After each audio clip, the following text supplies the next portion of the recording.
नमस्कार दोस्तों, स्वागत है आप सभी का RP technical study YouTube channel में। तो दोस्तों, आज के इस वीडियो में अपन ट्रांसफार्मर के 100 मोस्ट इंपॉर्टेंट क्वेश्चंस का ऑनलाइन टेस्ट करने वाले हैं, जो कि सभी एग्जाम्स के लिए बहुत इंपॉर्टेंट क्वेश्चन पेपर है। तो 100 मोस्ट इंपॉर्टेंट क्वेश्चन होंगे जो कि ऑब्जेक्टिव टाइप के क्वेश्चन होंगे, जिसका मैराथन ऑनलाइन टेस्ट करेंगे। तो आपको बता दूं कि सभी क्वेश्चन का आंसर आपको कमेंट बॉक्स में टाइप करके बताना है साथ के साथ। तो चलिए शुरू करते हैं। तो आज का पहला क्वेश्चन है, तीन में से दो फेज के रूपांतरण के लिए निम्नलिखित में से कौन सा कनेक्शन को प्रधानता दी जाती है। इनमें से तीन में से दो फेज के रूपांतरण के लिए कौन से कनेक्शन को वरीयता दी जाती है। ऑप्शन ए दे रखा स्कॉट कनेक्शन, बी दे रखा डबल स्कॉट कनेक्शन, सी दे रखा स्टार स्टार कनेक्शन, डी दे रखा उपरोक्त सभी। तो तीन से दो फेज में बदलने के लिए किस कनेक्शन को प्रधानता दी जाती है। राइट आंसर कौन सा होगा, इनमें से फटाफट से कमेंट करके राइट आंसर बताना है। जल्दी जल्दी कमेंट करो।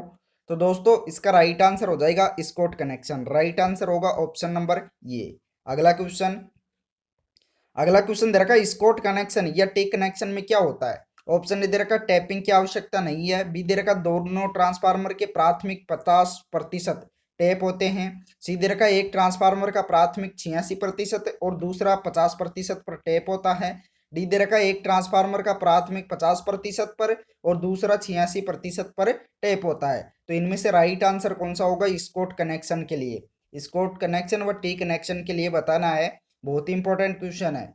तो दोस्तों, इसका राइट आंसर हो जाएगा एक ट्रांसफार्मर का 86 प्राथमिक 86% पर और दूसरा 50% पर टैप होता है। तो इसका राइट आंसर हो जाएगा ऑप्शन नंबर सी। अगला क्वेश्चन अगला क्वेश्चन दे रखा है, एक वितरण ट्रांसफार्मर 100 केवीए पर मूल्यांकित किया जाता है, तो वह कितनी अधिकतम सक्रिय शक्ति की आपूर्ति कर सकता है। ऑप्शन ए दे रखा है 75 किलो वाट, बी दे रखा है 100 किलो वाट, डी दे रखा है सॉरी सी दे रखा है 150 किलो वाट, डी दे रखा है 200 किलो वाट। तो एक वितरण ट्रांसफार्मर है जो कि 100 केवीए पर मूल्यांकित किया जाता है, तो वह मैक्सिमम सक्रिय शक्ति की आपूर्ति कर सकता है। कितनी शक्ति की आपूर्ति कर सकता है, राइट आंसर कौन सा होगा। तो दोस्तों, इसका राइट आंसर हो जाएगा वह मैक्सिमम 100 किलोवाट की शक्ति की आपूर्ति कर सकता है। अगला क्वेश्चन दे रखा है, ट्रांसफार्मर का ओपन सर्किट परीक्षण क्या देता है। हिस्टैरिसीस हानि, eddy current loss, core loss, copper loss. Right answer कौन सा होगा इनमें से। ट्रांसफार्मर होता है उसका ओपन सर्किट परीक्षण क्या देता है। तो दोस्तों, इसका राइट आंसर हो जाएगा option number C, core loss देता है। क्या देता है, कोर लॉस। अगला क्वेश्चन अगला क्वेश्चन दे रखा, शोषक सिलिका जेल का रंग क्या होता है। लाल, भूरा, नीला या पीला। फटाफट से बताओ, शोषक सिलिका जेल का रंग क्या होता है। अति महत्वपूर्ण क्वेश्चन है। तो इसका राइट आंसर हो जाएगा शोषक सिलिका जेल का रंग नीला होता है। कैसा होता है, नीला। अगला क्वेश्चन अगला क्वेश्चन दे रखा है, एक इंस्ट्रूमेंट ट्रांसफार्मर का भार किस में दिया जाता है। वोल्ट में, ट्रू पावर में, रिएक्टिव पावर में या वोल्ट एम्पियर में। तो राइट आंसर कौन सा होगा, एक इंस्ट्रूमेंट ट्रांसफार्मर होता है उसका लोड किस में दिया जाता है। तो दोस्तों, इसका राइट आंसर हो जाएगा वोल्ट एम्पियर में, या केवीए भी लिखा हो सकता है। तो इसका लोड किस में दर्शाया जाता है, वोल्ट एम्पियर है, किलो वोल्ट एम्पियर में। अगला क्वेश्चन अगला क्वेश्चन दे रखा है, किसी ट्रांसफार्मर के सिंगल टर्न प्राइमरी के टर्न का अनुपात 10:1 है। यदि सेकेंडरी में मापा गया करंट 2 एम्पियर है, तो प्राइमरी करंट क्या होगा। प्राइमरी का करंट ज्ञात करके बताना है कि क्या होगा। फटाफट से बताओ, इसका राइट आंसर कौन सा होगा। तो दोस्तों, जब 10 को 2 से गुणा करेंगे तो राइट आंसर क्या हो जाएगा, 20 एम्पियर। राइट आंसर होगा 20 एम्पियर। अगला क्वेश्चन दे रखा है, स्थैतिक रूप से प्रेरित ईएमएफ का सिद्धांत खालिस्तान में प्रयुक्त होता है। ऑप्शन ए दे रखा जनरेटर, बी दे रखा बैटरी, सी दे रखा ट्रांसफार्मर, डी दे रखा अल्टरनेटर। तो स्थैतिक रूप से प्रेरित ईएमएफ का सिद्धांत किस में प्रयुक्त किया जाता है। राइट आंसर हो जाएगा ट्रांसफार्मर में। किस में किया जाता है, प्रेरणा मित्र में। अगला क्वेश्चन नंबर 9 दे रखा है, निम्न में से क्या ट्रांसफार्मर का एक हिस्सा नहीं है। इनमें से ट्रांसफार्मर का कौन सा एक भाग नहीं है। ऑप्शन ए दे रखा है प्राइमरी वाइंडिंग, बी दे रखा है रेडिएटर, सी दे रखा है टैप चेंजर, डी दे रखा है कम्यूटेटर। तो राइट आंसर कौन सा होगा, ट्रांसफार्मर का इनमें से कौन सा एक भाग नहीं है। तो दोस्तों, प्राइमरी वाइंडिंग भी भाग है, रेडिएटर भी भाग है, टैप चेंजर भी भाग है, जबकि कम्यूटेटर इसका भाग नहीं है। तो इसका राइट आंसर हो जाएगा ऑप्शन नंबर डी। अगला क्वेश्चन नंबर 10 दे रखा है, किसी थ्री फेज ट्रांसफार्मर में टर्शियरी वाइंडिंग उपलब्ध कराने का मुख्य उद्देश्य क्या है। ऑप्शन ए दे रखा, तीन फेज वोल्टेज सिस्टम को इंटरकनेक्ट करना, बी दे रखा, वोल्टेज में हार्मोनिक को दूर करना और अस्थिर वोल्टेज को संतुलित करना, सी दे रखा, आउटपुट वोल्टेज को बढ़ाना, डी दे रखा, अतिरिक्त भार ले जाना। तो राइट आंसर क्या होगा, किसी थ्री फेज ट्रांसफार्मर में जो टर्शियरी वाइंडिंग होती है उसको उपलब्ध कराने का मुख्य उद्देश्य क्या होता है। तो दोस्तों इसका राइट आंसर हो जाएगा वोल्टेज में हार्मोनिक को दूर करना और अस्थिर वोल्टेज को संतुलित करना इसका मुख्य कार्य होता है। तो इसका राइट आंसर हो जाएगा ऑप्शन नंबर बी। अगला क्वेश्चन, तो दोस्तों अगला क्वेश्चन दे रखा, निम्न में से किस मशीन की क्षमता सबसे अधिक होगी। इनमें से कौन सी मशीन है जिसकी क्षमता सबसे अधिक होगी। ऑप्शन ए दे रखा, इंडक्शन मोटर, बी दे रखा, डीसी मोटर, सी दे रखा, विद्युत पावर ट्रांसफार्मर, डी दे रखा, इलेक्ट्रिकल पावर जनरेटर। तो इनमें से सबसे अधिक क्षमता किसकी होगी, राइट आंसर कौन सा होगा इनमें से, जल्दी से कमेंट करके बताइए। तो दोस्तों इसका राइट आंसर हो जाएगा विद्युत पावर ट्रांसफार्मर की क्षमता सबसे अधिक होगी। राइट आंसर होगा ऑप्शन नंबर सी। अगला क्वेश्चन, क्वेश्चन नंबर 12 दे रखा है, ट्रांसफार्मर एक उपकरण है जो खालिस्तान के लिए उपयोग किया जाता है। ट्रांसफार्मर एक उपकरण है जो कि किसके लिए उपयोग किया जाता है। ऑप्शन ए दे रखा है, एसी को डीसी में परिवर्तित करने के लिए, बी दे रखा है, डीसी को एसी में परिवर्तित करने के लिए, सी दे रखा है, अप्लाइड एसी की आवृत्ति को परिवर्तित करने के लिए, डी दे रखा, बिना किसी प्रत्यक्ष कनेक्शन के एक परिपथ से दूसरे परिपथ में विद्युत ऊर्जा का रूपांतरण करने के लिए। तो ट्रांसफार्मर कौन सा उपकरण है जो कि किसका उपयोग किया जाता है, किसके लिए उपयोग में लिया जाता है, फटाफट से इसका राइट आंसर बताइए। और दोस्तों आपको लास्ट में कमेंट करके ये बताना है कि आपने इनमें से कितने सही क्वेश्चन किए हैं। आपको कमेंट बॉक्स में आपका जो सही क्वेश्चन किए हैं उसका आंकड़ा भी बताना है। तो इसका राइट आंसर हो जाएगा, बिना किसी प्रत्यक्ष कनेक्शन के एक परिपथ से दूसरे परिपथ में विद्युत ऊर्जा का रूपांतरण करने के लिए इसका उपयोग किया जाता है, किसका, ट्रांसफार्मर का। तो राइट आंसर हो जाएगा ऑप्शन नंबर डी। अगला क्वेश्चन, अगला क्वेश्चन दे रखा, एक ट्रांसफार्मर में जिस वक्र को विद्युत ऊर्जा प्रदान की जाती है उसे क्या कहा जाता है। एक ट्रांसफार्मर होता है उसमें उस वक्र को विद्युत ऊर्जा प्रदान की जाती है, उस वक्र को क्या कहा जाता है। ऑप्शन ए दे रखा, प्राथमिक वक्र, बी दे रखा, सहायक वक्र, सी दे रखा, संकेंद्रीय वक्र, डी दे रखा, द्वितीय वक्र। तो राइट आंसर कौन सा होगा इनमें से। तो दोस्तों उसका इसका राइट आंसर हो जाएगा, उसको प्राथमिक वाइंडिंग कहते हैं। क्या कहते हैं, प्राथमिक वक्र। अगला क्वेश्चन, अगला क्वेश्चन दे रखा, तीन फेज ट्रांसफार्मर में क्या शामिल होता है।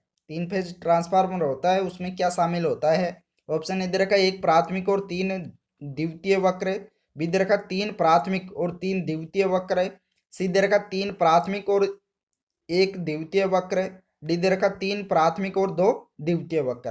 तो राइट आंसर कौन सा होगा, तीन फेज ट्रांसफार्मर में क्या शामिल होता है इनमें से, अति महत्वपूर्ण क्वेश्चन है। तो दोस्तों इसका राइट आंसर हो जाएगा, तीन प्राथमिक वक्र और तीन द्वितीयक वक्र होते हैं तीन फेज ट्रांसफार्मर में, अर्थात तीन प्राथमिक वाइंडिंग और तीन द्वितीयक वाइंडिंग होते हैं। तो राइट आंसर होगा ऑप्शन नंबर बी। अगला क्वेश्चन, क्वेश्चन दे रखा है, एक ट्रांसफार्मर में द्वितीयक वक्र में प्रेरित वोल्टेज खालिस्तान होता है। ऑप्शन ए दे रखा, प्राथमिक वोल्टेज के साथ फेज में या तो फेज से 90 डिग्री से बाहर, बी दे रखा है प्राथमिक वोल्टेज के साथ 180 डिग्री फेज से बाहर, सी दे रखा प्राथमिक वोल्टेज के साथ फेज में, डी दे रखा इनपुट वोल्टेज के समान या समान दे रखा है। तो राइट आंसर कौन सा होगा इनमें से, फटाफट से कमेंट करके बताइए, जल्दी जल्दी कमेंट करो सभी दोस्त।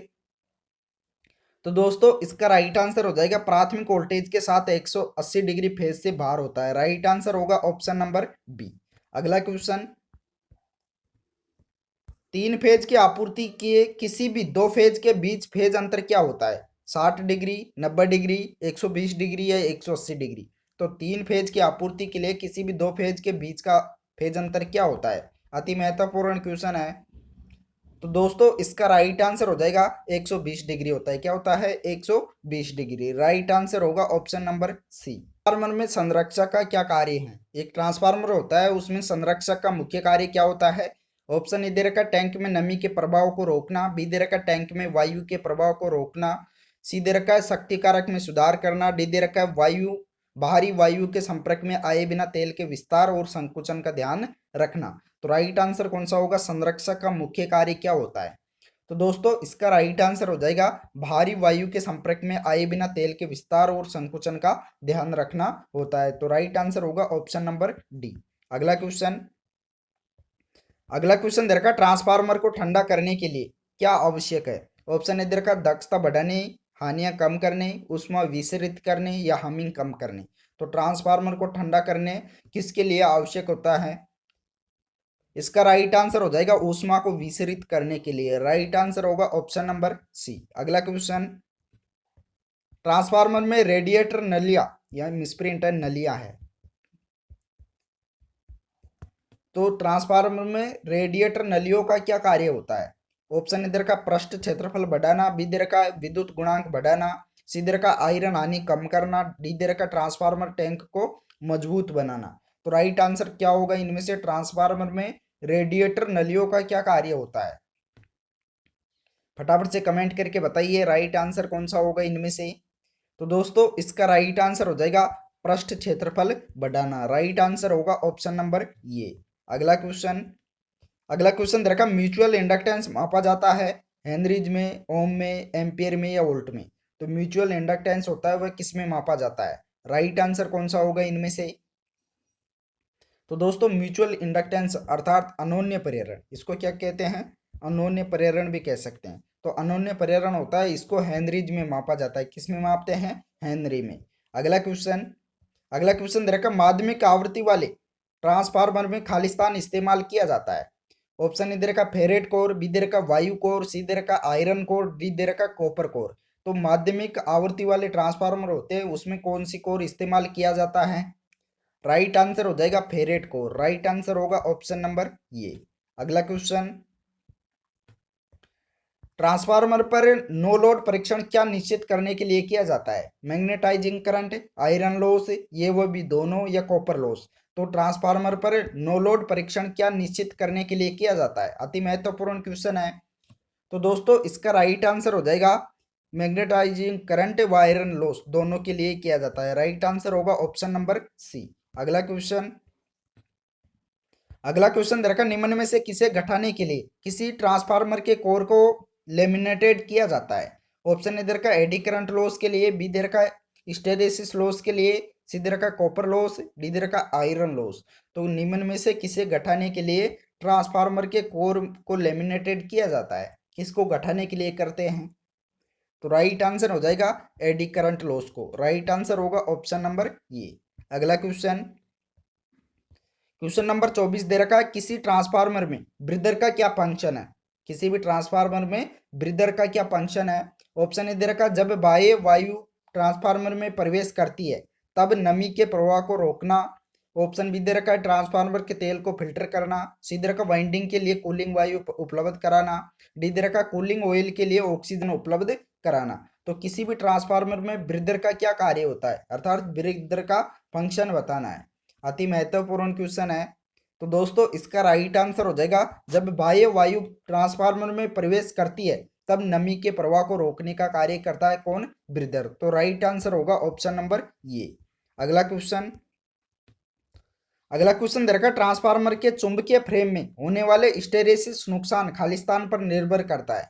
ऑप्शन इधर का इस्तेमाल चुंबकीय सामग्री के हिस्टैरिस पास का क्षेत्र, बी इधर का कोर की मात्रा, सी इधर का फ्लक्स का घनत्व, डी इधर का उपरोक्त सभी। तो ट्रांसफार्मर के चुंबकीय फ्रेम में होने वाले हिस्टैरिसीस नुकसान किस पर निर्भर करता है। तो राइट आंसर हो जाएगा इस्तेमाल चुंबकीय सामग्री के हिस्टैरिस पास का क्षेत्र पर भी, कोर की मात्रा पर भी, फ्लक्स का घनत्व पर भी। राइट आंसर हो जाएगा उपरोक्त सभी पर। राइट आंसर क्या हो जाएगा, ऑप्शन नंबर डी। अगला क्वेश्चन, अगला क्वेश्चन दे रखा है ट्रांसफार्मर की घुमावदार की सापेक्ष ध्रुवीयता को खालिस्तान द्वारा निर्धारित किया जा सकता है। ऑप्शन इधर का शॉर्ट सर्किट परीक्षण द्वारा, बी इधर का ओपन सर्किट परीक्षण द्वारा, सी इधर का ध्रुवीयता परीक्षण द्वारा, डी इधर का बैक टू बैक टेस्ट द्वारा। तो राइट आंसर कौन सा होगा इनमें से, ट्रांसफार्मर की घुमावदार की सापेक्ष ध्रुवीयता को किसके द्वारा निर्धारित किया जा सकता है। तो इसका राइट आंसर हो जाएगा ध्रुवीयता परीक्षण द्वारा। राइट आंसर होगा ऑप्शन नंबर सी। अगला क्वेश्चन, क्वेश्चन नंबर 27 दे रखा है ट्रांसफार्मर पर ओपन सर्किट परीक्षण प्राप्त करने के लिए क्या आयोजित किया जाता है। रिसाव बाधाएं, ओमिक हानि, कॉपर लॉस या कोर लॉस। तो ट्रांसफार्मर पर ओपन सर्किट परीक्षण प्राप्त करने के लिए इनमें से क्या आयोजित किया जाता है? राइट आंसर हो जाएगा कोर लॉस। राइट आंसर होगा ऑप्शन नंबर डी। अगला क्वेश्चन दोस्तों, अगला क्वेश्चन दे रखा, बुकोल्स रिले कहाँ रखा जाता है? बुकोल्स रिले होता है उसको कहाँ पर रखा जाता है? ऑप्शन ए दे रखा है कंजर्वेटर और ब्रीदर के बीच में, बी दे रखा टैंक और कंजर्वेटर के बीच में, सी दे रखा उच्च वोल्टेज घुमावदार और बुश के बीच में, डी दे रखा है निम्न वोल्टेज घुमावदार और बुश के बीच में। तो राइट आंसर कौन सा होगा? बुकोल्स रिले को कहाँ पर रखा जाता है? अति महत्वपूर्ण क्वेश्चन है। तो इसका राइट आंसर हो जाएगा टैंक और कंजर्वेटर के बीच में रखा जाता है। राइट आंसर होगा option number B. Buchholz relay कहाँ पर रखा जाता है? टैंक और कंजर्वेटर के बीच में। अगला क्वेश्चन क्वेश्चन दे रखा है, वितरण ट्रांसफार्मर के सभी आकारों के लिए आमतौर पर खालिस्तान उपयोग करने के लिए बेहतर है। ऑप्शन ए दे रखा सादा चादरी स्टील टैंक, बी दे रखा ट्यूब्ड टैंक, सी दे रखा नालीदार टैंक, डी दे रखा रेडिएटर टैंक। तो राइट आंसर कौन सा होगा इनमें से? तो दोस्तों इसका राइट आंसर हो जाएगा option number B, tubed tank. Right answer होगा ऑप्शन नंबर बी। अगला क्वेश्चन रखा, सांद्रिक घुमावदार कोर प्रकार ट्रांसफार्मर में खालिस्तान के साथ उपयोग किया जाता है। ऑप्शन ए दे रखा कोर के बगल में स्थित एलटी घुमावदार, बी दे रखा कोर के बगल में स्थित एचटी घुमावदार, सी दे रखा भारी तरफ एलटी घुमावदार, डी दे रखा है दोनों एचटी घुमावदार और एलटी घुमावदार कोर के बगल में रखा गया। तो राइट आंसर कौन सा होगा इनमें से? सांद्रिक घुमावदार कोर प्रकार का ट्रांसफार्मर होता है वह किसके साथ उपयोग में किया जाता है? तो दोस्तों इसका राइट आंसर हो जाएगा कोर के बगल में एलटी घुमावदार। राइट आंसर क्या होगा? कोर के बगल में एलटी घुमावदार। राइट आंसर होगा ऑप्शन नंबर ये। अगला क्वेश्चन दे रखा, ट्रांसफार्मर कोर के लेमिनेशन पर इनेमल परत क्यों कोट की जाती है? ट्रांसफार्मर होता है उसके कोर पर लेमिनेशन पर इनेमल परत क्यों कोट की जाती है? ऑप्शन ए दे रखा गुंजन को कम करने के लिए, बी दे रखा लेमिनेशन के बीच आसंजन प्राप्त करने के लिए, सी दे रखा एक दूसरे के खिलाफ लेमिनेशन को अलग करने के लिए, डी दे रखा लेमिनेशन की जंग को रोकने के लिए। तो एक ट्रांसफार्मर होता है उसके कोर के लेमिनेशन पर इनेमल परत क्यों कोट की जाती है? इसका राइट आंसर हो जाएगा एक दूसरे के खिलाफ लेमिनेशन को अलग करने के लिए। राइट आंसर होगा ऑप्शन नंबर सी। अगला क्वेश्चन देखा, ट्रांसफार्मर में चुंबकीय प्रवाह का मार्ग है। ट्रांसफार्मर होता है उसमें चुंबकीय प्रवाह का मार्ग क्या होता है? उच्च अनिच्छा वाला, निम्न प्रतिरोध वाला, उच्च चालकता वाला या निम्न अनिच्छा वाला। तो राइट आंसर क्या होगा? अनिच्छा का मतलब होता है रिलैक्टेंस। क्या होता है? रिलैक्टेंस। तो राइट आंसर कौन सा होगा इनमें से? फटाफट से कमेंट करके बताइए। तो दोस्तों इसका राइट आंसर हो जाएगा ऑप्शन नंबर डी, निम्न अनिच्छा वाला। राइट आंसर होगा ऑप्शन नंबर डी। अगला क्वेश्चन दे रखा है, सेल टाइप ट्रांसफार्मर में चुंबकीय पथ की संख्या होती है 1, 2, 5 या 10। तो सेल टाइप ट्रांसफार्मर होता है उसमें चुंबकीय पथ की संख्या कितनी होती है?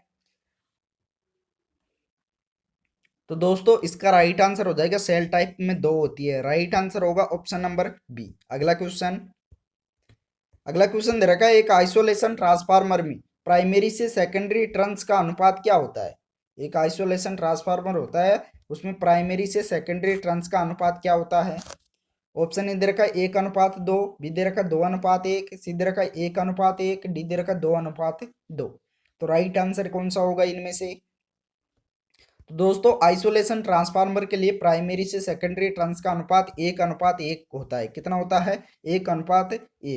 अगला क्वेश्चन रखा, अगर किसी ट्रांसफार्मर के प्राइमरी को डीसी सप्लाई के साथ जोड़ा जाता है तो क्या होगा? अगर किसी ट्रांसफार्मर को प्राइमरी को डीसी सप्लाई के साथ जोड़ा जाता है तो उसमें क्या होगा? ऑप्शन इधर का ट्रांसफार्मर कम क्षमता के साथ काम करेगा, बी इधर का ट्रांसफार्मर अधिक क्षमता के साथ काम करेगा, सी इधर का ट्रांसफार्मर के ऑपरेशन पर असर नहीं पड़ेगा, डी इधर का ट्रांसफार्मर से धुआं निकलने लगेगा और जलने लगेगा। तो राइट आंसर होगा क्या होगा इनमें से अगर किसी ट्रांसफार्मर के प्राइमरी को डीसी सप्लाई के साथ जोड़ा जाता है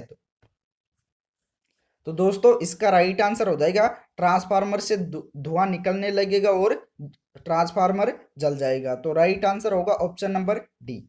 अगला क्वेश्चन रखा, स्टेप अप और स्टेप डाउन ट्रांसफार्मर दोनों में प्राइमरी फ्लक्स हमेशा सेकेंडरी फ्लक्स के होता है। ऑप्शन इधर का से अधिक होता है, से कम होता है, के बराबर होता है, या ये या बी। तो राइट आंसर कौन सा होगा इनमें से? तो दोस्तों इसका राइट आंसर हो जाएगा फ्लक्स हमेशा दोनों में बराबर होता है। क्या होता है? बराबर होता है। अगला क्वेश्चन, अगला क्वेश्चन दे रखा है एक ट्रांसफार्मर के करोड़ में प्रवाह इसको भौतिक रूप से विस्तारित करता है और प्रत्यावर्ती चुंबकीय क्षेत्र प्रभाव के साथ थोड़ा संकुचित करता है। इस प्रभाव को खालिस्तान के रूप में जाना जाता है। ऑप्शन इधर का चुंबकीय विरूपण, बी इधर का जूल प्रभाव, सी इधर का विद्युत अपघटन, डी इधर का चुंबकीय प्रेरण। तो राइट आंसर कौन सा होगा इनमें से? एक ट्रांसफार्मर की करोड़ में प्रवाह इसको भौतिक रूप से विस्तारित करता है। क्या करता है? विस्तारित करता है और प्रत्यावर्ती चुंबकीय क्षेत्र प्रभाव के साथ थोड़ा संकुचित करता है। तो इस प्रभाव को किस रूप में जाना जाता है? राइट आंसर कौन सा होगा इनमें से? तो दोस्तों इसका राइट आंसर हो जाएगा चुंबकीय विरूपण के नाम से जाना जाता है। राइट आंसर होगा ऑप्शन नंबर ये। अगला क्वेश्चन, अगला क्वेश्चन दे रखा है निम्नलिखित में से कौन सा परिणामित्रों का नियमित परीक्षण नहीं है? इनमें से ट्रांसफार्मर के लिए कौन सा परीक्षण उपयुक्त नहीं है? ऑप्शन ए दे रखा है करोड़ रोधन वोल्टता परीक्षण, बी दे रखा है प्रतिबाधा परीक्षण, सी दे रखा है रेडियो व्यतिकरण परीक्षण, डी दे रखा है निरंतरता परीक्षण। तो इनमें से ट्रांसफार्मर के लिए कौन सा परीक्षण उपयुक्त नहीं है? तो इसका राइट आंसर हो जाएगा रेडियो व्यतिकरण परीक्षण ट्रांसफार्मर के लिए उपयुक्त नहीं है। तो राइट आंसर होगा ऑप्शन नंबर सी। अगला क्वेश्चन, दोस्तों अगला क्वेश्चन दे रखा है परिणामित्र के लिए स्वासी में प्रयुक्त रसायन में खालिस्तान की गुणवत्ता होनी चाहिए। ऑप्शन ए दे रखा वायु को आर्द्रता प्रदान करना, बी दे रखा परिणामित्र तेल का शीतलन, सी दे रखा अवशोषी आर्द्रता, डी दे रखा आयनीकृत वायु। तो परिणामित्र के लिए स्वासी में प्रयुक्त रसायन होता है उसकी गुणवत्ता क्या होनी चाहिए? तो दोस्तों इसका राइट आंसर हो जाएगा अवशोषी आर्द्रता। राइट आंसर होगा ऑप्शन नंबर सी। अगला क्वेश्चन, अगला क्वेश्चन दे रखा है एक ट्रांसफार्मर की प्रेरित प्रतिक्रिया किस पर निर्भर करती है? विद्युत प्रभावन बल पर, चुंबकीय मोटर बल पर, रिसाव प्रभाव पर या मुख्य प्रभाव पर। तो राइट आंसर कौन सा होगा इनमें से? तो दोस्तों इसका राइट आंसर हो जाएगा रिसाव प्रभाव। राइट आंसर होगा ऑप्शन नंबर सी। अगला क्वेश्चन, अगला क्वेश्चन दे रखा है ट्रांसफार्मर तेल खालिस्तान से मुक्त होना चाहिए, गंध से, गैस से, गंधक से या नमी से। तो ट्रांसफार्मर तेल होता है वह किससे मुक्त होना चाहिए? तो इसका राइट आंसर हो जाएगा नमी से मुक्त होना चाहिए। राइट आंसर होगा ऑप्शन नंबर। तो दोस्तों अगला क्वेश्चन दे रखा है ट्रांसफार्मर सक्रिय मोड में मूल हानि को किस रूप में दर्शाया जाता है? ऑप्शन ए दे रखा श्रृंखला प्रतिरोध, बी दे रखा श्रृंखला अधिष्ठापन, सी दे रखा संठ प्रतिरोध, डी दे रखा संठ अधिष्ठापन। तो राइट आंसर कौन सा होगा इनमें से? ट्रांसफार्मर सक्रिय मोड में अर्थात एक्टिव मोड में मूल हानि को किस रूप में दर्शाया जाता है? तो राइट आंसर हो जाएगा संठ प्रतिरोध में। राइट आंसर होगा ऑप्शन नंबर सी। अगला क्वेश्चन, अगला क्वेश्चन दे रखा बेहतरीन परफॉर्मेंस के लिए ट्रांसफार्मर को खालिस्तान होना चाहिए। ऑप्शन ए दे रखा 1% रेगुलेशन, बी दे रखा 100% रेगुलेशन, सी दे रखा न्यूनतम प्रतिशत रेगुलेशन, डी दे रखा सर्वाधिक प्रतिशत रेगुलेशन। तो बेहतरीन परफॉर्मेंस के लिए ट्रांसफार्मर को क्या होना चाहिए? इसका राइट आंसर हो जाएगा न्यूनतम प्रतिशत रेगुलेशन होना चाहिए। राइट आंसर होगा ऑप्शन नंबर सी। अगला क्वेश्चन, अगला क्वेश्चन दे रखा है किसी आदर्श ट्रांसफार्मर का वोल्टेज रेगुलेशन होता है। ऑप्शन इधर का 0%, बी इधर का 1%, सी इधर का 2%, डी इधर का 100%। तो किसी भी आदर्श ट्रांसफार्मर का वोल्टेज रेगुलेशन क्या होना चाहिए? राइट आंसर हो जाएगा 0%। राइट आंसर होगा ऑप्शन नंबर ये। अगला क्वेश्चन, दोस्तों अगला क्वेश्चन दे रखा निर्माता आमतौर पर करंट रेटिंग खालिस्तान स्पेसिफाई करता है। ऑप्शन इधर का केवल सेकेंडरी वाइंडिंग में, बी इधर का केवल प्राइमरी वाइंडिंग में, सी इधर का टैप चेंजर में, डी इधर का ट्रांसफार्मर कोर में। तो निर्माता आमतौर पर करंट रेटिंग किसमें स्पेसिफाई करता है? राइट आंसर हो जाएगा केवल सेकेंडरी वाइंडिंग में। राइट आंसर होगा ऑप्शन नंबर ये। अगला क्वेश्चन, अगला क्वेश्चन दे रखा है प्रभावी अर्थिंग के लिए खालिस्तान का मिश्रण अर्थ इलेक्ट्रोड के चारों ओर भरा हो। ऑप्शन इधर का रेत, कोल साल्ट, कार्बन या सीमेंट। तो प्रभावी अर्थिंग के लिए खालिस्तान का मिश्रण अर्थ इलेक्ट्रोड के चारों ओर भरा हो तो क्या भरा होना चाहिए? राइट आंसर कौन सा होगा इनमें से? तो दोस्तों इसका राइट आंसर हो जाएगा कोल साल्ट का मिश्रण। राइट आंसर होगा ऑप्शन नंबर बी। अगला क्वेश्चन, अगला क्वेश्चन दे रखा है एक ऑटो ट्रांसफार्मर में प्राथमिक और द्वितीयक वाइंडिंग एक साथ कैसे जुड़ी होती है? ऑप्शन इधर का चुंबकीय रूप से, बी इधर का विद्युतीय रूप से, सी इधर का ए व बी दोनों रूप से, या डी दे रखा अप्रत्यक्ष रूप से। तो राइट आंसर कौन सा होगा, ऑटो ट्रांसफार्मर के लिए बताना है। राइट आंसर कौन सा होगा इनमें से। तो दोस्तों ऑटो ट्रांसफार्मर में चुंबकीय रूप से भी जुड़ी होती है और विद्युतीय रूप से भी जुड़ी होती है। तो इसका राइट आंसर हो जाएगा ए और बी दोनों। अगला क्वेश्चन दे रखा है, किसी ब्रीदर में निम्न रासायनिक यौगिकों में से किसका प्रयोग किया जाता है, हाइड्रोजन का, ऑक्सीजन का, नाइट्रोजन का या सिलिका जेल का। तो ब्रीदर में किसका उपयोग किया जाता है इनमें से। राइट आंसर हो जाएगा सिलिका जेल का। राइट आंसर होगा ऑप्शन नंबर डी। अगला क्वेश्चन दोस्तों, अगला क्वेश्चन दे रखा, बूस्टर्स मुख्य तौर पर खालिस्तान होते हैं, इंडक्टर, कैपेसिटर, ट्रांसफार्मर या इंडक्शन मोटर। तो बूस्टर मुख्य तौर पर क्या होते हैं। तो बूस्टर्स मुख्य तौर पर ट्रांसफार्मर होते हैं। क्या होते हैं, ट्रांसफार्मर। राइट आंसर होगा ऑप्शन नंबर सी। अगला क्वेश्चन दे रखा है, ट्रांसफार्मर में अंतर संरक्षण को निम्न में से किस पद्धति का इस्तेमाल किया जाता है। ऑप्शन दे रखा ट्रांसले प्रणाली, बी दे रखा मेर्ज प्राइज प्रणाली, सी दे रखा ए व बी दोनों, डी दे रखा इंपेडेंस रिले। तो ट्रांसफार्मर में अंतर संरक्षण को किस पद्धति का इस्तेमाल किया जाता है। राइट आंसर कौन सा होगा इनमें से। इसका राइट आंसर हो जाएगा ट्रांसले प्रणाली और मर्ज प्राइज प्रणाली। राइट आंसर होगा ए व बी दोनों। राइट आंसर हो जाएगा ऑप्शन नंबर सी। अगला क्वेश्चन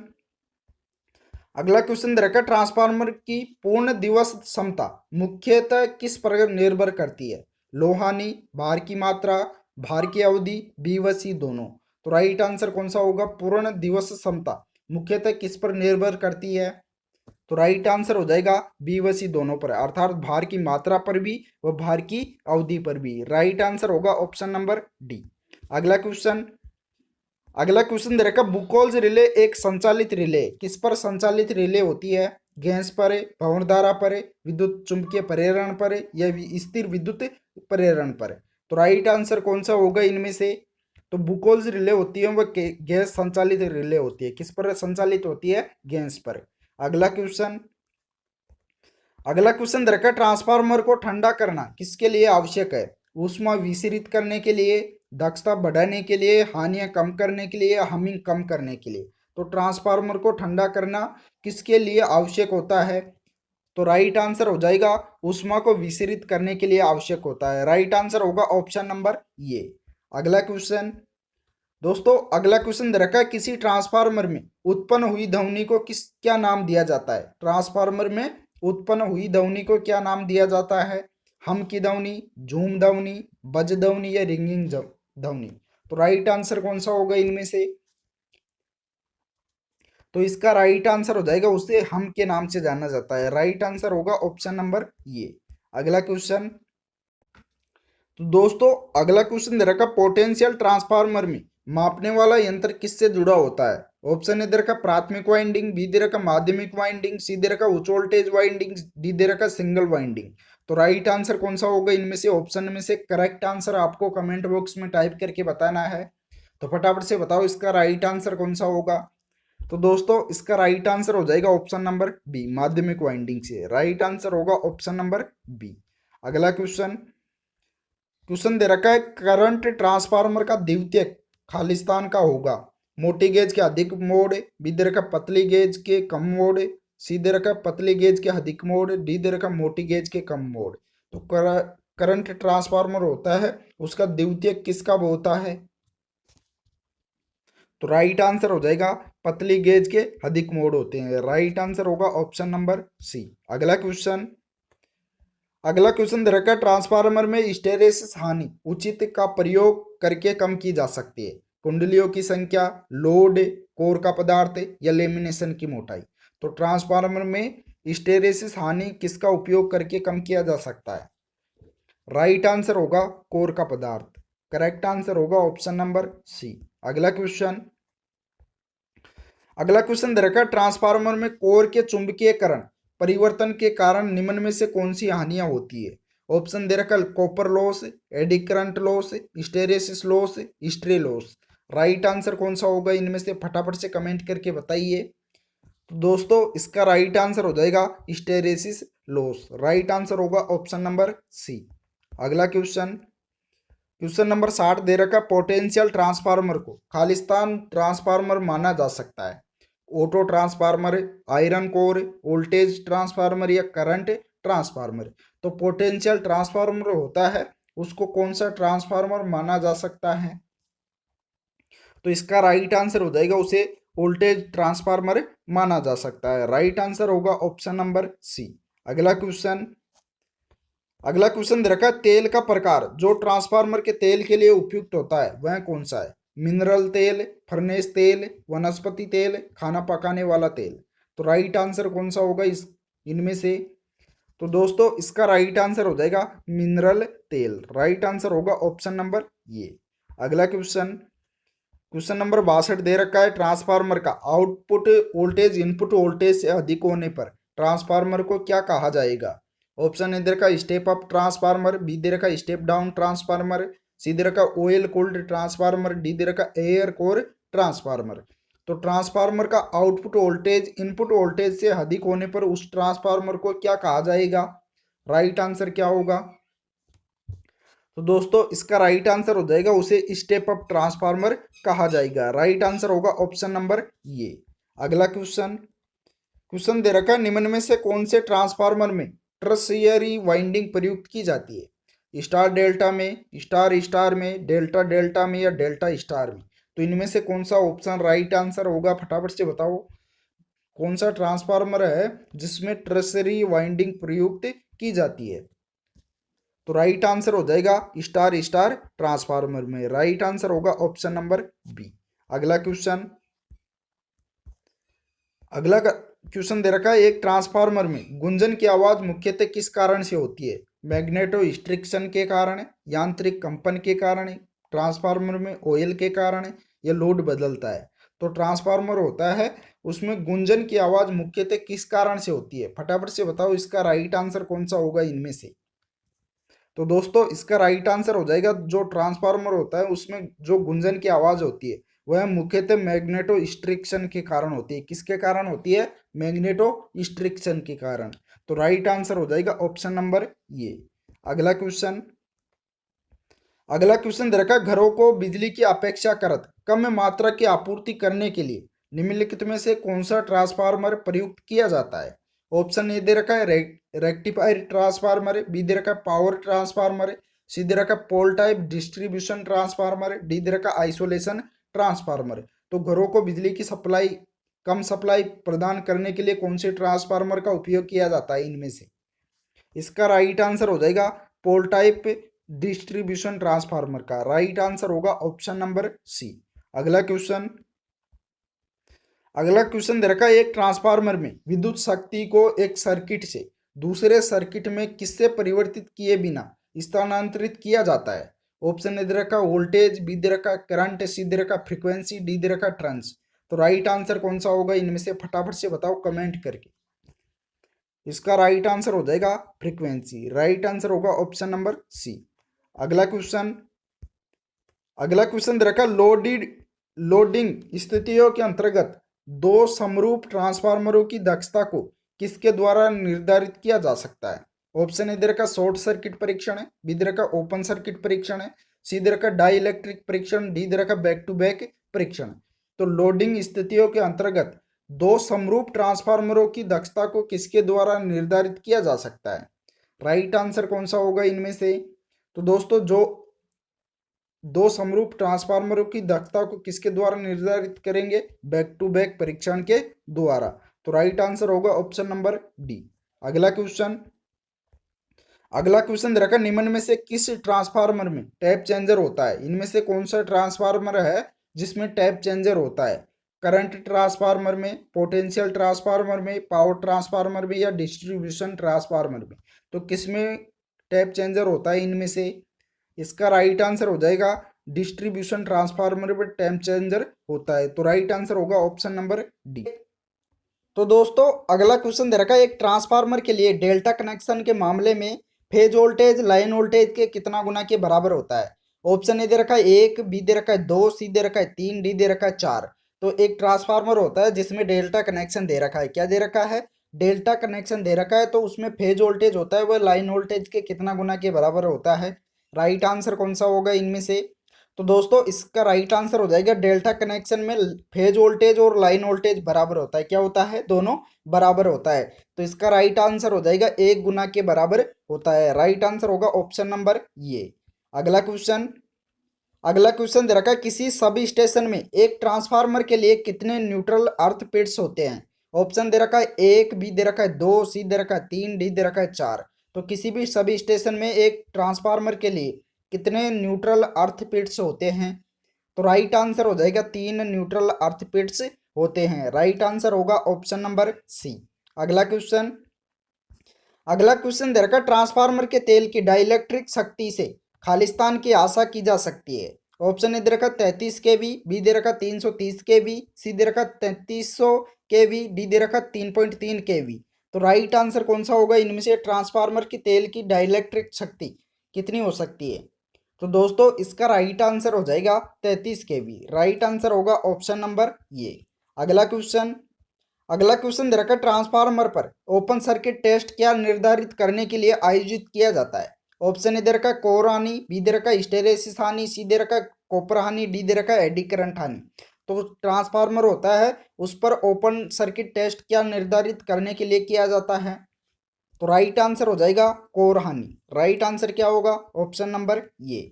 अगला क्वेश्चन, अगला क्वेश्चन दे रखा है ट्रांसफार्मर स्थापना में निम्नलिखित में से क्या उपस्थित नहीं होता है? ट्रांसफार्मर होता है उसमें इनमें से क्या उपस्थित नहीं होता है? ऑप्शन ए दे रखा संरक्षक, बी दे रखा ब्रीदर, सी दे रखा ग्लूकोज रिले, डी दे रखा उत्तेजक। तो इनमें से ट्रांसफार्मर में कौन सी युक्ति नहीं होती है? तो दोस्तों इसका राइट आंसर कमेंट बॉक्स में टाइप करके बताइए फटाफट से। जिसमें संरक्षक होता है, ब्रीदर भी होता है, ग्लूकोज रिले भी होता है, जबकि उत्तेजक नहीं होता है। तो इसका राइट आंसर हो जाएगा ऑप्शन नंबर डी, उत्तेजक नहीं होता है ट्रांसफार्मर में। अगला क्वेश्चन, अगला क्वेश्चन दे रखा है एक ट्रांसफार्मर में तापमान निर्धारित करने के लिए निम्नलिखित में से कौन से परीक्षण का उपयोग किया जाता है? तापमान का मापन करने के लिए इनमें से कौन सा परीक्षण का उपयोग किया जाता है? ऑप्शन ए दे रखा ओपन सर्किट परीक्षण, बी दे रखा लघुपतन परीक्षण, सी दे रखा ए व बी दोनों, डी दे रखा संपनर परीक्षण। तो इनमें से राइट आंसर को चुनना है। कौन सा होगा इसका राइट आंसर? ताप तापमान को मापन करने के लिए इनमें से कौन से परीक्षण का उपयोग किया जाता है? तो दोस्तों इसका राइट आंसर हो जाएगा संपनर परीक्षण। राइट आंसर होगा ऑप्शन नंबर डी। अगला क्वेश्चन, अगला क्वेश्चन दे रखा है एक बिजली ट्रांसफार्मर में तांबे की क्षति के लिए लोह की क्षति का अनुपात क्या होता है? एक बिजली का ट्रांसफार्मर होता है उसमें कॉपर लॉस के लिए लोह की क्षति का अनुपात क्या होता है? इंपॉर्टेंट क्वेश्चन है, फटाफट से बताओ इसका राइट आंसर कौन सा होगा? तो दोस्तों इसका राइट आंसर हो जाएगा 1:1। राइट आंसर होगा ऑप्शन नंबर ये। अगला क्वेश्चन, अगला क्वेश्चन दे रखा है ट्रांसफार्मर पर नियमित परीक्षण के तहत निम्नलिखित में से कौन सा परीक्षण नहीं आता है? इनमें से कौन सा परीक्षण है जो कि ट्रांसफार्मर में नहीं किया जाता है? ऑप्शन ए दे रखा है डाइलेक्ट्रिक परीक्षण, बी दे रखा तापमान वृद्धि परीक्षण, सी दे रखा शॉर्ट सर्किट परीक्षण, डी दे रखा वाइंडिंग प्रतिरोध माप परीक्षण। तो इनमें से कौन सा परीक्षण है जो कि ट्रांसफार्मर पर नियमित परीक्षण के तहत नहीं आता है, अर्थात परीक्षण नहीं किया जाता है? तो राइट आंसर बताना है, जल्दी से बताओ इसका राइट आंसर कौन सा होगा? तो दोस्तों इसका राइट आंसर हो जाएगा तापमान वृद्धि परीक्षण नहीं आता है। राइट आंसर होगा ऑप्शन नंबर बी। अगला क्वेश्चन दे रखा है 3 फेज ट्रांसफार्मर में स्टार कनेक्शन के मामले में फेज करंट मूल्य किसके बराबर होता है? ऑप्शन ए दे रखा लाइन करंट के 1.732 गुना, बी दे रखा लाइन करंट के 3 गुना, सी दे रखा लाइन करंट, डी दे रखा लाइन करंट के 2 गुना। तो राइट आंसर कौन सा होगा? 3 फेज ट्रांसफार्मर में स्टार कनेक्शन के मामले में फेज करंट मूल्य किसके बराबर होता है? राइट आंसर बताइए जल्दी से। तो दोस्तों स्टार कनेक्शन में लाइन करंट बराबर फेज करंट होता है। राइट आंसर क्या हो जाएगा? Option number C. अगला क्वेश्चन, अगला क्वेश्चन दे रखा है एक ट्रांसफार्मर में चुंबकीय प्रवाह का मार्ग खालिस्तान होना चाहिए। ऑप्शन दे रखा निम्न प्रतिरोध वाला, बी दे रखा उच्च प्रतिरोध वाला, सी दे रखा निम्न अनिच्छा वाला, डी दे रखा उच्च अनिच्छा वाला। तो राइट आंसर कौन सा होगा? एक ट्रांसफार्मर में चुंबकीय प्रवाह का मार्ग कैसा होना चाहिए? अनिच्छा का मतलब क्या होता है? अनिच्छा का मतलब होता है रिलक्टेंस। अनिच्छा का मतलब क्या होता है? रिलक्टेंस। तो फटाफट से बताओ इसका राइट आंसर कौन सा होगा? तो दोस्तों इसका राइट आंसर हो जाएगा निम्न अनिच्छा वाला। राइट आंसर होगा ऑप्शन नंबर सी। अगला क्वेश्चन, अगला क्वेश्चन दे रखा है एक ट्रांसफार्मर में इस्तेमाल लेमिनेशन की मोटाई आमतौर पर कितनी रखी जाती है, कितने तक होती है? ऑप्शन ए दे रखा 0.3 mm से 0.5 mm, बी दे रखा 4 mm से 5 mm, सी दे रखा 14 mm से 15 mm, डी दे रखा 25 mm से 40 mm। तो राइट आंसर कौन सा होगा इनमें से? एक ट्रांसफार्मर में इस्तेमाल लेमिनेशन की मोटाई आमतौर पर कितनी रखी जाती है? तो दोस्तों इसका राइट आंसर हो जाएगा 0.3 mm से 5 mm रखी जाती है। कितनी रखी जाती है? 0.3 mm से 0.5 mm रखी जाती है। तो राइट आंसर हो जाएगा ऑप्शन नंबर ये। अगला क्वेश्चन दे रखा है ट्रांसफार्मर में नियमित दक्षता खाली स्थान पर निर्भर करती है। ऑप्शन इधर रखा है आपूर्ति आवृत्ति पर, बी दे रखा भार धारा पर, सी दे रखा लोड के पावर फैक्टर पर, डी दे रखा है बी व सी दोनों पर। तो एक ट्रांसफार्मर होता है उसमें नियमित दक्षता किस पर निर्भर करती है? फटाफट से कमेंट करके बताइए कि इसका राइट आंसर कौन सा होगा। जल्दी जल्दी कमेंट करो। तो दोस्तों इसका राइट आंसर हो जाएगा बी व सी दोनों पर, अर्थात भार पर भी, भार धारा पर व लोड के पावर फैक्टर दोनों पर निर्भर करती है। अगला क्वेश्चन दे रखा है ट्रांसफार्मर में सौर स्तर परीक्षण को क्या कहा जाता है? ऑप्शन ए दे रखा नमूना परीक्षण, बी दे रखा विशेष परीक्षण, सी दे रखा है लघुपतन परीक्षण, डी दे रखा डाइलेक्ट्रिक परीक्षण। तो ट्रांसफार्मर में सौर स्तर परीक्षण को क्या कहा जाता है? अति महत्वपूर्ण क्वेश्चन है, जल्दी बताओ इसका राइट आंसर कौन सा होगा। तो दोस्तों इसका राइट आंसर हो जाएगा नमूना परीक्षण। करेक्ट आंसर क्या होगा? ऑप्शन नंबर ये। अगला क्वेश्चन नंबर 82 दे रखा है एक स्टेप अप ट्रांसफार्मर में टर्न्स का अनुपात होता है। ऑप्शन ए दे रखा है 1, बी दे रखा है 0.5 से कम, सी दे रखा है 1 से कम, डी दे रखा है 1 से अधिक। तो एक स्टेप अप ट्रांसफार्मर होता है उसमें टर्न्स का अनुपात क्या रखा जाता है, क्या होता है? तो दोस्तों इसका राइट आंसर हो जाएगा 1 से कम होता है। टर्न्स का अनुपात क्या होता है? 1 से कम होता है। अगला क्वेश्चन दे रखा है निम्नलिखित में से खालिस्तान ट्रांसफार्मर का घटक नहीं है। इनमें से ट्रांसफार्मर का कौन सा भाग नहीं है, अर्थात घटक नहीं है? ऑप्शन ए दे रखा है ब्रीदर, बी दे रखा है कंजर्वेटर, सी दे रखा है टैप चेंजर, डी दे रखा है स्लिप रिंग। तो इनमें से कौन सा घटक नहीं है ट्रांसफार्मर का? तो इसका राइट आंसर हो जाएगा स्लिप रिंग है, जो कि ट्रांसफार्मर का भाग नहीं है। जबकि ब्रीदर, कंजर्वेटर व टैप चेंजर ये तीनों ही क्या है? ट्रांसफार्मर के घटक है, जबकि स्लिप रिंग ट्रांसफार्मर का भाग नहीं है। अगला क्वेश्चन दे रखा है किसी ट्रांसफार्मर में वोल्टेज प्राथमिक वोल्टेज के समान होती है। वोल्टेज प्राथमिक वोल्टेज के समान होती है। प्राथमिक वोल्टेज नहीं है, यहाँ द्वितीयक वोल्टेज है। प्राथमिक वोल्टेज द्वितीयक वोल्टेज के बराबर होती है, द्वितीयक वोल्टेज के बराबर होती है। कौन सा ट्रांसफार्मर है? ऑप्शन ए दे रखा आइसोलेशन ट्रांसफार्मर में, बी दे रखा विभव ट्रांसफार्मर में, सी दे रखा विद्युत धारा ट्रांसफार्मर में, डी दे रखा है ऑटो ट्रांसफार्मर में। तो इसका राइट आंसर कौन सा होगा इनमें से? तो दोस्तों इसका राइट आंसर हो जाएगा आइसोलेशन ट्रांसफार्मर में। राइट आंसर होगा ऑप्शन नंबर ये। अगला क्वेश्चन दे रखा ट्रांसफार्मर में नमी के प्रवेश को रोकने के लिए ब्रीदर के अंदर किस पदार्थ का उपयोग किया जाता है? ट्रांसफार्मर में नमी के प्रवेश को रोकने के लिए ब्रीदर के अंदर किस पदार्थ का उपयोग किया जाता है इनमें से? ऑप्शन ए दे रखा सोडियम सिलिकेट का, बी दे रखा सिलिका जेल का, सी दे रखा सोडियम क्लोराइड का, डी दे रखा कॉपर सल्फेट का। तो इनमें से किसका उपयोग किया जाता है? अति महत्वपूर्ण क्वेश्चन है। तो दोस्तों इसका राइट आंसर हो जाएगा सिलिका जेल का। राइट आंसर होगा ऑप्शन नंबर बी। अगला क्वेश्चन दे रखा है एक ट्रांसफार्मर में अधिकतम वोल्टेज विनियमन तब होता है जब लोड पावर फैक्टर खालिस्तान होता है।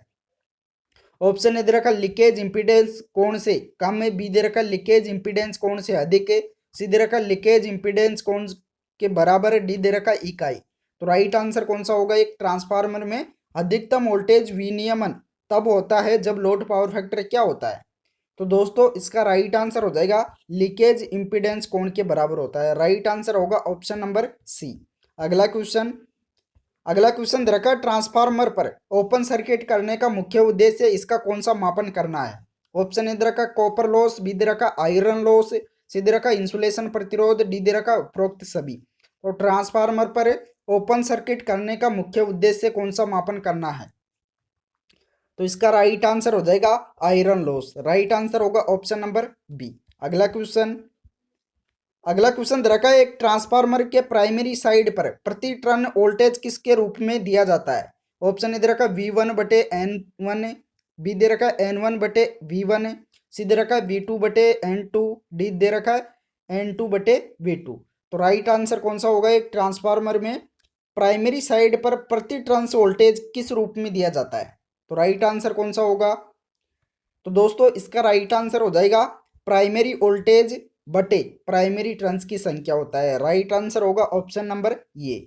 अगला क्वेश्चन दे रखा है, ट्रांसफार्मर पर शॉर्ट सर्किट परीक्षण करते समय निम्न में से कौन सी साइड शॉर्ट सर्किट हो जाती है? ऑप्शन ए दे रखा है कम वोल्टेज पक्ष, बी दे रखा है डेल्टा बिंदु, सी दे रखा है स्टार बिंदु, डी दे रखा है प्राइमरी पक्ष। तो राइट आंसर कौन सा होगा इनमें से? ट्रांसफार्मर पर शॉर्ट सर्किट परीक्षण करते समय इनमें से कौन सी साइड शॉर्ट सर्किट हो जाती है? तो इसका राइट आंसर हो जाएगा कम वोल्टेज पक्ष। राइट आंसर होगा ऑप्शन नंबर ये। अगला क्वेश्चन दे रखा है, कोर टाइप ट्रांसफार्मर में दो ऊर्ध्वाधर मेंबर्स क्या कहे जाते हैं? लिंब, योक, कोर या फ्लक्स। तो राइट आंसर चुनिए कौन सा होगा इनमें से? तो इसका राइट आंसर हो जाएगा लिंब। राइट आंसर क्या होगा? ऑप्शन नंबर ये। अगला क्वेश्चन दे रखा है, सेल टाइप ट्रांसफार्मर में कितने लिंब होते हैं? सेल टाइप का ट्रांसफार्मर होता है, उसमें कितने लिंब होते हैं? 1, 2, 3 या 4। तो राइट आंसर कौन सा होगा? इसका राइट आंसर हो जाएगा 3 लिंब होते हैं। राइट आंसर क्या होगा? 3। अगला क्वेश्चन दे रखा है, वेब फॉरम के चरम मान का आरएमएस मान से अनुपात क्या है? वेव फॉरम के चरम मान का आरएमएस मान से अनुपात क्या होता है? Crest factor, peak factor, form factor, power factor. तो राइट आंसर कौन सा होगा इनमें से? तो दोस्तों उसको कहते हैं क्रेस्ट फैक्टर। राइट आंसर होगा ऑप्शन नंबर ये। अगला क्वेश्चन दे रखा है, ट्रांसफार्मर का कौन सा भाग सर्वाधिक तापित होता है? इनमें से सबसे गर्म कौन सा भाग होता है? कोर, ऑयल, इंसुलेटर या वाइंडिंग।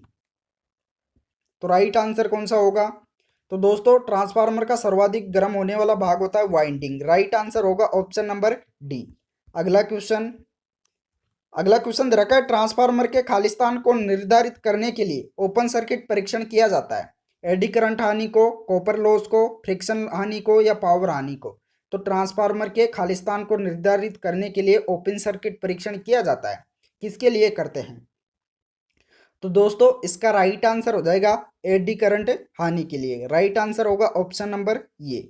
अगला क्वेश्चन दे रखा है, ट्रांसफार्मर में अंतर संरक्षण की निम्न में से किस पद्धति का इस्तेमाल किया जाता है? ट्रांसले प्रणाली का, मर्ज प्राइज प्रणाली का, रिएक्टेंस रिले का या ए व बी दोनों का। तो राइट आंसर कौन सा होगा इनमें से? तो दोस्तों इसका राइट आंसर हो जाएगा ए व बी दोनों का, अर्थात ट्रांसले प्रणाली व मर्ज प्राइज प्रणाली। राइट आंसर होगा ऑप्शन नंबर डी। अगला क्वेश्चन दे रखा है, ट्रांसफार्मर की पूर्ण दिवस क्षमता किस पर निर्भर करती है? ऑप्शन ए दे रखा है भार की मात्रा पर है, बी दे रखा है भार की अवधि पर है, सी दे रखा है लोह हानि पर, डी दे रखा है ए व बी दोनों पर। तो ट्रांसफार्मर की पूर्ण दिवस क्षमता किस पर निर्भर करती है? तो इसका राइट आंसर हो जाएगा ए व बी दोनों पर, अर्थात भार की मात्रा व भार की अवधि दोनों पर। राइट आंसर होगा ऑप्शन नंबर डी। अगला क्वेश्चन दे रखा है, ट्रांसफार्मर की रेटिंग की इकाई क्या होती है? केवीए, केवीएआर, केडब्ल्यू या डब्ल्यू। तो राइट आंसर कौन सा होगा इनमें से? रेटिंग किस में दर्शाई जाती है ट्रांसफार्मर की? तो इसका राइट आंसर हो जाएगा किलो वोल्ट एम्पियर में। किस में दर्शाते हैं? केवीए में। अगला क्वेश्चन दे रखा है, ट्रांसफार्मर का अंतर्भाग किससे बनाया जाता है? एल्यूमिनियम से, सिलिका स्टील से, कॉपर से या लकड़ी से। तो ट्रांसफार्मर का अंतर्भाग किससे बनाया जाता है? राइट आंसर हो जाएगा सिलिका स्टील से। राइट आंसर होगा ऑप्शन नंबर बी।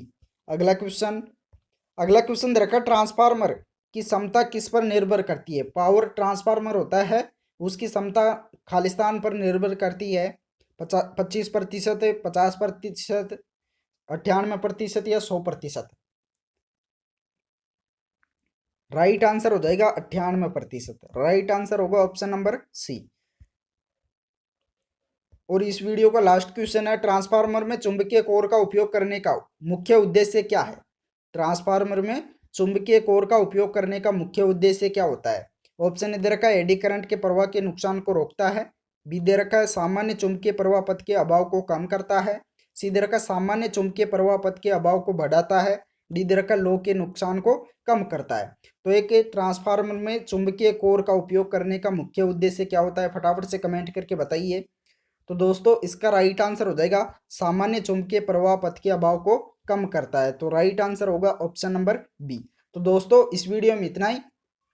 वीडियो पसंद आया हो तो वीडियो को लाइक कर दीजिए, और जिस दोस्त ने भी अगर इस ऑनलाइन टेस्ट को दिया है तो अपना स्कोर भी ज़रूर शेयर कीजिएगा। अपना स्कोर शेयर कीजिएगा कि आपने 100 में से कितने राइट क्वेश्चन किए हैं। तो इस वीडियो में इतना ही। अगर वीडियो पसंद आया हो तो लाइक कीजिए और अपने दोस्तों को भी ज़्यादा से ज़्यादा शेयर कीजिए। जिस दोस्त ने भी चैनल को सब्सक्राइब नहीं कर रखा है वो सभी दोस्त एक बार चैनल को सब्सक्राइब भी कर लीजिए, साथ ही ऑल नोटिफिकेशन बेल को भी ऑन कर लीजिए। Thank you.